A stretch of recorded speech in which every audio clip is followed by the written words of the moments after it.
Good morning বন্ধুরা, আশা করছি সবাই খুব ভালো আছেন। আমিও ভালো আছি। আরও একটা নতুন ব্লগে আপনাদের সবাইকে জানাই অনেক অনেক স্বাগত। এই ব্লগটিও কিন্তু বেশ কয়েকদিন আগের, একদম শীতের শুরুতে করা, আর এডিটের অভাবে এই ব্লগগুলো আপনাদের সাথে শেয়ার করা হয়নি, তাই শেয়ার করে নিচ্ছি।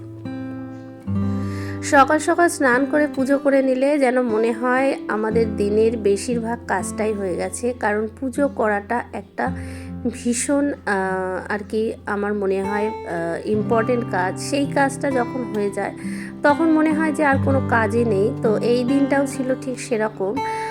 সকাল সকাল পুজোটা করে নেব তার জন্য রেডি হয়েছি, আর ওই দিন পরেছিলাম শাড়ি।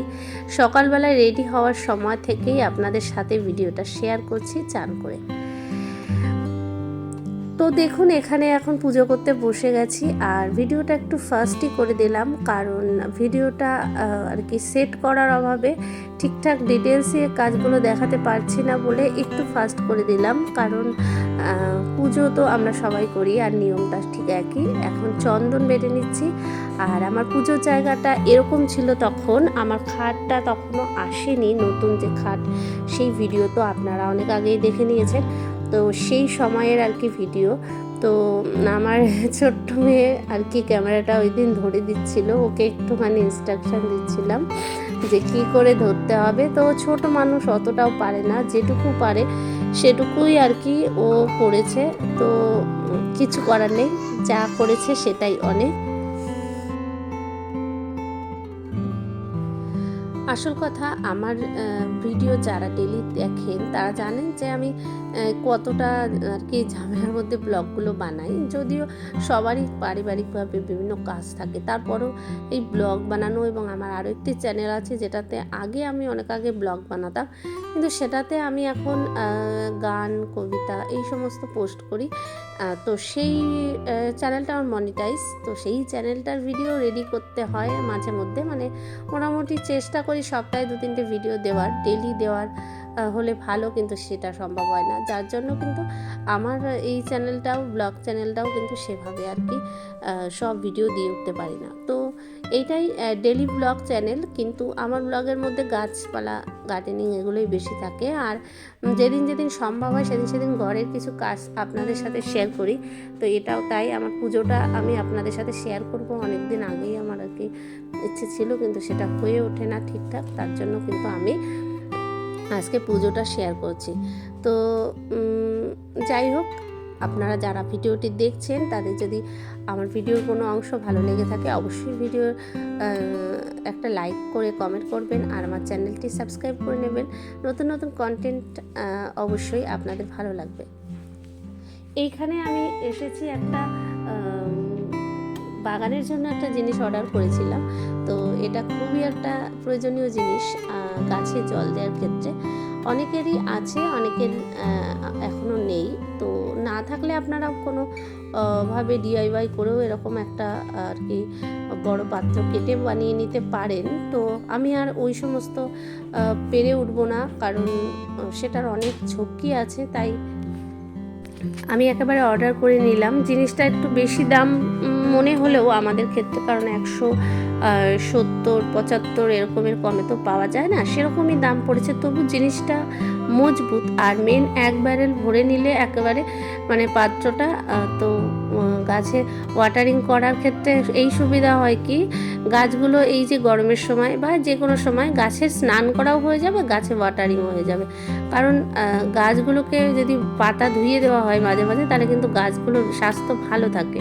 তো আলাদাভাবে তো হয় না, যদি আমরা মগে করে জল দিই তাহলে কিন্তু গাছের গোড়াতেই জল দিই, বা উপর থেকে দিলেও পুরো গাছটা ধুয়ে যায় না। আর এই জায়গা করে জলটা যদি দেওয়া হয় তাহলে কিন্তু গাছগুলো ধুয়ে যাবে। গাছ এই গরমের সময় তো এই জিনিসটা খুবই আর কি গাছের পক্ষে ভালো। এবার কি বারবার এটাকে ভরতে হবে সেটা একটা বড় ব্যাপার, কিন্তু তারপরেও বলছি যে ডেলি না হলেও মাঝে মধ্যে এতে করে জল দিলে কিন্তু আপনার গাছের স্বাস্থ্য ভালো থাকবে। তো বৃষ্টি এটা আনবক্সিং করছিল, তো ওর বাবাকেই বললাম তুমি প্রথম গাছে জল দাও এটা দিয়ে, কেমন হয়। তো দেখাচ্ছি আপনাদেরকে, বেশ মজার আর ভালো লাগছিল। কিন্তু আমার একটা সব থেকে বড় সমস্যা হলো এই যে আমার এই যে পাইপিং যে সিস্টেমটা করা আছে না, এটা নিচের যে সাপ্লাই জল আসে সেটা থেকেই, কারণ ট্যাঙ্কের জল যদি দিতে হয় মোটর থেকে তোলা জল, তাহলে অনেকটা আর কি হয়ে যায়, জল কারেন্টের ব্যাপার থাকে, বেশি জল তুলতে হয়। সেক্ষেত্রে এইটা যখন আমার ছাদ অবধি আসে,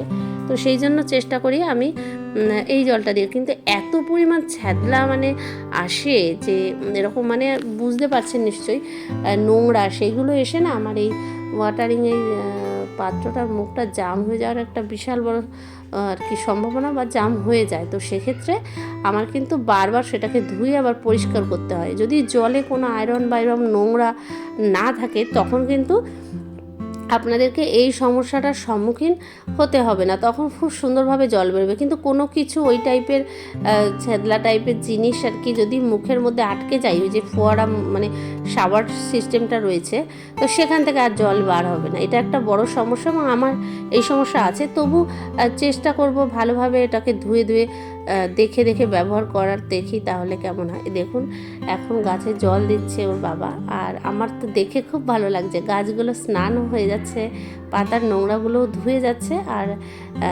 গাছের ওয়াটারিংও খুব ভালোভাবে হচ্ছে।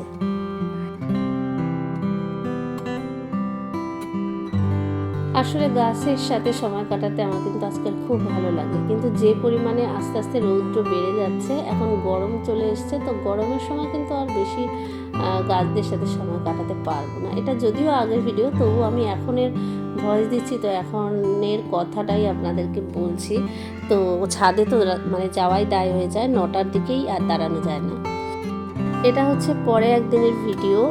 ওই দিন সকালে আমাদের ব্রেকফাস্টে ছিল মেদু বড়া, আর মেদু বড়া আমার খুব ফেভারিট। যারা সাউথ ইন্ডিয়ান খাবার পছন্দ করেন তারা জানেন এত ভালো লাগে যে আর কি বলবো। ধোসা তো ভালো লাগে, আর তার থেকেও এটা বেশি ভালো লাগে। তো ছাদে বসেই আমরা নরম রোদ্দুরে ওই দিন ব্রেকফাস্ট করছিলাম, আর সেই মুহূর্তটাই কিছুটা ক্যাপচার করে রেখেছিলাম, এবং সেটা আমি কিন্তু এখন শেয়ার করছি।